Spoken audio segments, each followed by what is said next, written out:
Balang araw, magiging okay ka rin. Balang araw, magsasara rin. At balang araw, makakalimutan mo rin.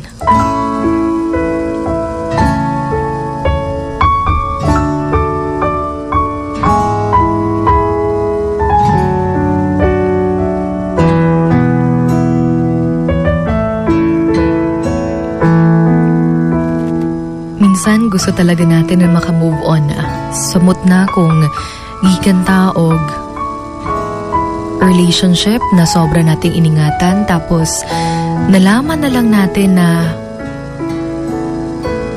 may kapalit na pala kaagad. Nga na di siya'y tao nga kauban, nga kung aha, malipayo na silang duha.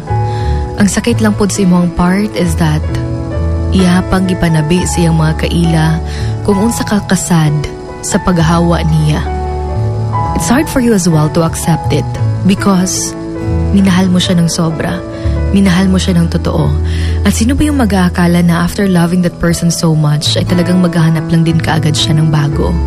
Mahirap para sa'yo dahil parang andyan na yung sugat.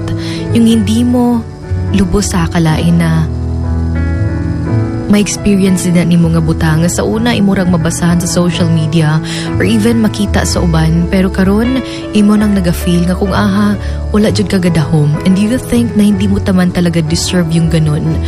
Kaya bitawng after giving everything, nawa lang din siyang kalit.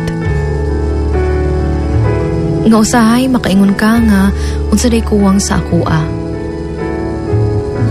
Pero balang araw magiging okay ka rin. At balang araw, magsasara rin yung sugat dyan sa puso mo. Nga para sa imuha, siya ragyod ang makahil.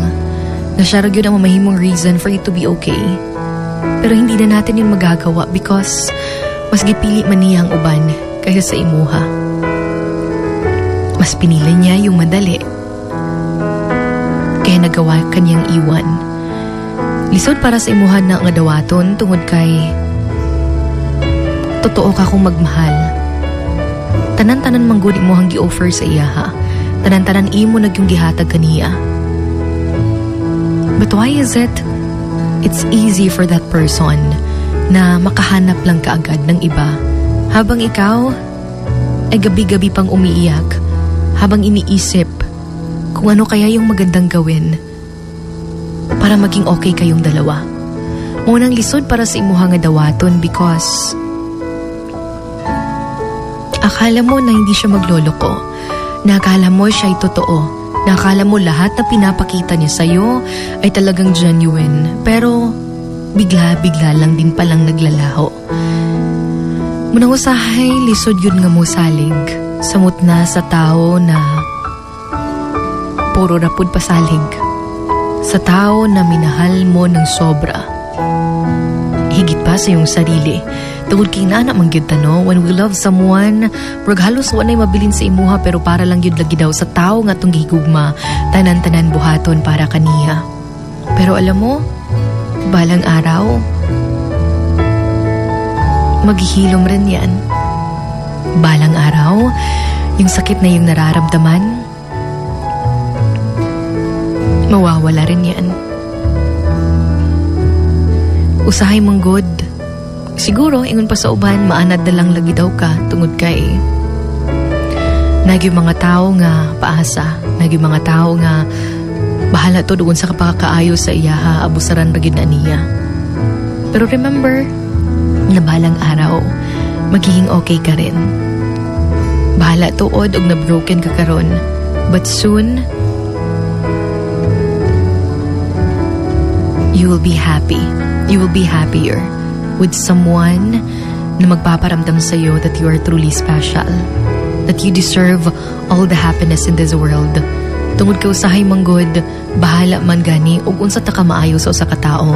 Bahala tuod og tanan-tanan gihatag na nimo. If ilisan ka, ilisan gud ka. And hindi mo kailangang habulin siya ng paulit-ulit. Trying to prove your worth. You're not that kind of person. You deserve more. Hindi ka basta-basta lang. You're special. And someone out there is actually wishing for you. Kaya maghintay ka lang sa tamang panahon. This is Emotions Going Wild with your Hugot Babe, Sugar Dolly, on Wild FM 103.1.